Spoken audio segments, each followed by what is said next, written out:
Hello everybody, today we're going to be taking a look at these Philips Dimmable Warm Glow Effect Soft White Filament LED bulbs. I recently picked these up for use in my vanity fixture in the bathroom because the EcoSmart ones were starting to go out. And I thought these would be a great alternative because I was trying different EcoSmart ones, Walmart brand, all kinds of different dimmable filament LED bulbs. And they were just all flickering and weren't acting as I would expect. So I picked these up the other day and gave them a try, and they've been really good so far. I've been very pleased with their light output and how they function. So let's go ahead and put them through the paces here in this video and see what you think about them. So here's the front of the packaging. They advertise many different things here. One, obviously, is the warm glow effect. So as you dim the light down, it gets warmer, like a traditional incandescent. In the upper corner, it says ultra definition. And if we turn the side here, you can see they're talking about this having a pretty good color rendering. I think it says somewhere here a CRI of 95. So we'll put that to the test with our meter here. Eye comfort, it does do pretty well with the eyes. I mean, I'm not blinded by it, or it doesn't hurt my eyes in the bathroom, so that's good. These are the 60 watt equivalent. At the store, I noticed these in 60 and 40 watt for the traditional A19 shaped bulb. Of course, they offer these in a variety of different sizes and styles and whatnot, but I decided to go for the pretty standard 60 watt equivalent here. Again, these are soft white, but they also come in daylight. That would kind of look a little funny going from warm to all of a sudden daylight. I'm not sure how that would transition. It'd probably be pretty quick. But I'm a soft white person. I like the traditional look of that. Again, let's see. I don't notice anything else on the packaging here to really note. It's 8 watts per bulb. Not too bad. It says 13.7 years of life. I'm sure that's if you use it 3 hours a day. That's usually what it's based upon. On the side of the packaging, we already took a little bit of a look here, but you get a ultra definition with the high CRI and then the warm glow effect. You can see how it actually, warms the light as it dims. And it really does do that. I had EcoSmart ones in the bathroom on the dimmer, and they didn't have that warm effect. It just kind of dimmed down. Not that it's a big deal for me personally, but it comes with it, and it seems to do it pretty well. On the back of the packaging here, we can see some other information for the different asterisks and things that you see by all the other information. Of course, we have our lighting facts. It's now required on all the packaging here. And you'd normally have a bulb right here, but I had 2 packages of these. The fixture in the bathroom uses 5 of them. So I had to pick up 2 boxes so that I'd had 5 all together. That's how they get you naturally. Okay, so we already took a look at the CRI of 95, and we already know that, well, it does all these other things. It says no flicker, no hum. We'll see how long that lasts. I'm going to keep these in the fixture, and years down the road, hopefully they'll still be good. I mean, the EcoSmart ones I had in there lasted a little over 4 years before they started to flicker and stuff on the dimmer. Moving down here, we can see that these are no longer actually Philips naturally. These are the Signify North American Corporation brand, as you can see here at the bottom. So it's just a shell of what Philips once was, but I have been pleased with their quality recently. I use a lot of their Hue branded products. Okay, enough rambling about the packaging. Let's go ahead and open it up because there's a little bit of something interesting going on in here as well. If you open up the top, you're going to find this sticker, and then you'll notice that there's kind of this cardboard sleeve here. So if you pull this out, we'll find a very interesting way to package these bulbs. I've seen the traditional GE way, where you shove the bulbs in the top and bottom, or the Sylvania way where it's 4 of them in a package and they kind of have little flaps that divide them. But I've never seen them sold like this before. This is a very unique packaging design. So let's go ahead and take one of the bulbs out. They're all the exact same thing. Just bring the package over just for clarity as what we're looking at, I suppose. Okay, so here's our A19 bulb. It does have a little bit of a thicker base on it, so it'd probably be like PS19 or something like that. But here's a traditional 60 watt incandescent. This one is a Sylvania. It's a double life 60 watt. A little bit dimmer than a standard. It's 770 lumens versus a standard 60 watt at 800. Of course, that's probably because it's double life.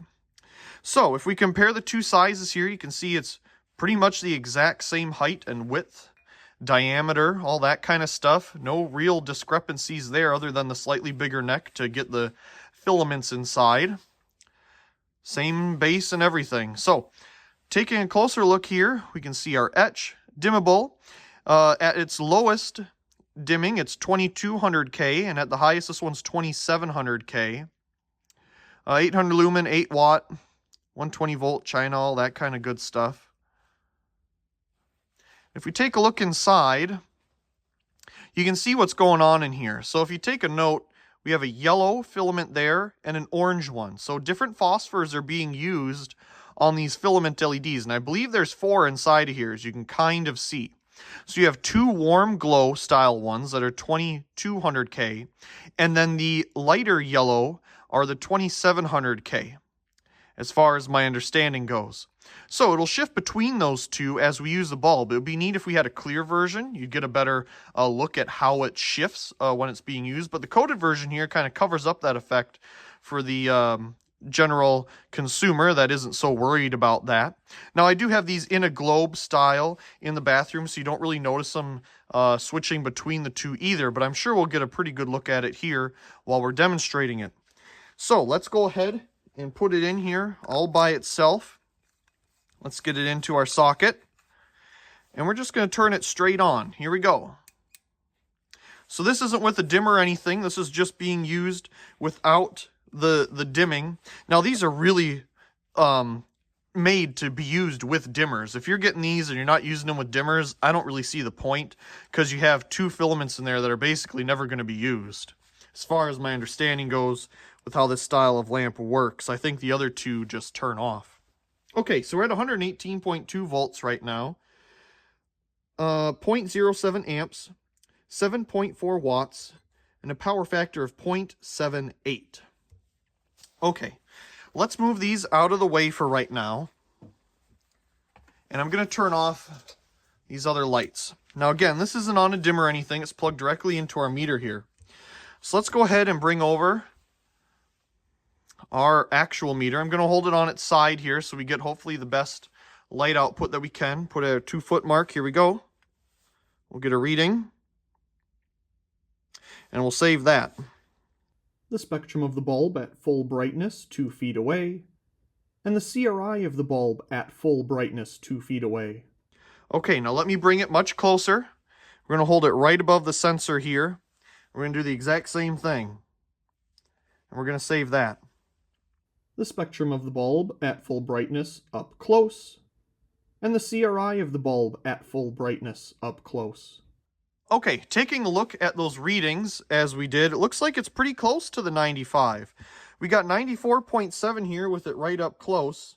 94.8, 94.8, 95. There, we got a 95 right there. Okay, so it kind of hovers. I'm sure it depends on what angle I'm holding this thing at, but it does have a CRI as advertised on the packaging, as we just took a look at. That's pretty nice. Okay, I'm going to move this over to our Variac here.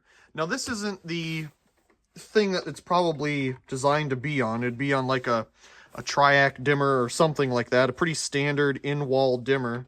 But here we're actually going to be changing the voltage with this fancy device, if I can actually plug it in here. There we go. So we're at 120 right now, and let's go ahead and start dimming it down. Here we go. So you can kind of see we have a very bright white, and then it slowly changes over. Do you see that right there? It kind of went between the two. It changed over to the warmer filaments. Yeah, you can kind of see them come on, because once you get to a bright enough or a high enough voltage here, the color becomes a lot better. And if we dim it down, we start to get that warm effect. Now I'm going to see, it's probably really hard to see in there, but we can kind of get a little bit of a look here. Oh, well, we did. There's the filaments. It's having a hard time focusing. Yeah, it's having a really hard time focusing. Yeah, there's that one spot where they kind of change over. You can see how one dims out, and then we just have the warm glow one glowing right now, the one on the right. And if we bring it back up, I'm going to try to get this back up to 120 here, and then I'm going to try to focus in there. You can see now the one on the right, that was the warm glow, is totally off. So again, if we dim this back down, you can see it kind of shift and change over there to the warm glow filaments. Oh, the camera is not having fun. But you can see it in there. It shifts between the two filament types. Very cool design. Okay, I'm going to put this back at 120 and hold it back up here, and we'll take a look just at our parrot towel.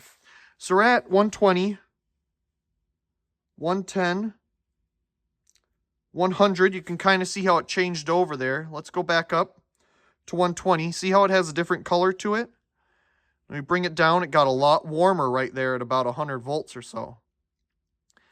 Yeah, I don't think it plays very well with this particular device. It has a very nice full range of dimmability on an actual dimmer, but you see once you get down to, it's going to turn off here, about 80 volts, we're pretty much done. So we got to keep it within that range. But again, it should be on a traditional dimmer. We probably get a better result than using the Variac here. The next thing I'd like to do is compare it to an actual incandescent. So let's go ahead and turn this off. We'll turn on one of our lights temporarily here, and we'll get our splitter put on so we can compare. We'll put our incandescent on one side and our warm glow LED on the other.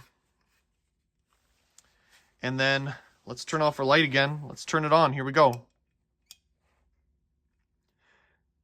They both turn on right at the same time. And I'd say color-wise, they're very close. This is almost a little bit whiter than the incandescent. Just a little bit whiter. It's a little bit warmer. Okay, so let's dim them down at the same time. We're at 120 volts right now. 110. 100. 90. You can see how it just has a totally different curve to it than the incandescent. And we're at 80. The LED is totally out.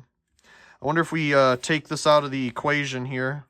Okay, it didn't turn back on. Sometimes having a mix can do weird things to the LED. Of course, as we make our way down to very low voltages here, we get the incandescent doing a wonderful job at dimming. But like I say, in the actual installation of these LED bulbs in the bathroom, I have had zero issues with its range of dimming. It just has to be this particular scenario that we're doing right here. But if we get it down low enough in the traditional setting, it dims equally as this one. I just wish I had a different setup here, and I probably could demonstrate it a little bit better. But when we demonstrate it on its own, you can see the two filaments changing, and you can see once we get this incandescent really low like this, we do get that nice warm light. It just has a totally different curve to it than the incandescent. Very nice.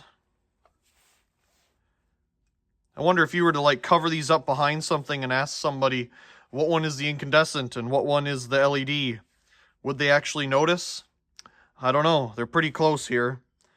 Especially if they would actually dim at the same rate. It would be even harder to tell. Let's turn them off. Even have about the same dim down, isn't that something? A couple things I want to test here before we're all done. I want to put this in its warm glow effect stage, which it's in right now. And let's see what we get for a reading from that. Okay, I'm going to save that as well. It looks like we got 93.5.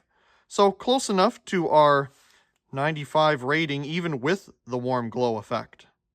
The spectrum of the warm glow effect up close, and the CRI of the warm glow effect up close. And then just to have something to compare it to, here's our 60 watt Sylvania incandescent. So I'm just going to hold it right here so we can get the color of that. And naturally we find that it's pretty much perfect. The spectrum of the incandescent at full brightness, and the CRI of the incandescent at full brightness. We'll dim it down to a nice warm effect here. Kind of similar, just visually looking at it, to the LED we just did. Let's get a reading there too, why not? And we'll save that. The spectrum of the incandescent at 63 volts, and the CRI of the incandescent at 63 volts. Little bit of comparisons there. I think that's really all there is to talk about with these. So far, I've been very pleased with them in their current application in the bathroom fixture. So if you're looking for something that needs nice dimmability and doesn't flicker while doing it, this is definitely a great option to try out. As always, I do hope you enjoyed today's video, and if you did, be sure to give it a like down below and leave a comment. I do enjoy reading all of your comments. If you haven't already, be sure to subscribe to the channel for more great videos like this one. Also check out my secondary channel Merkove and subscribe over there for more behind the scenes and alternative content. Of course, check out the other videos here on this screen, and as always, thank you very much for watching.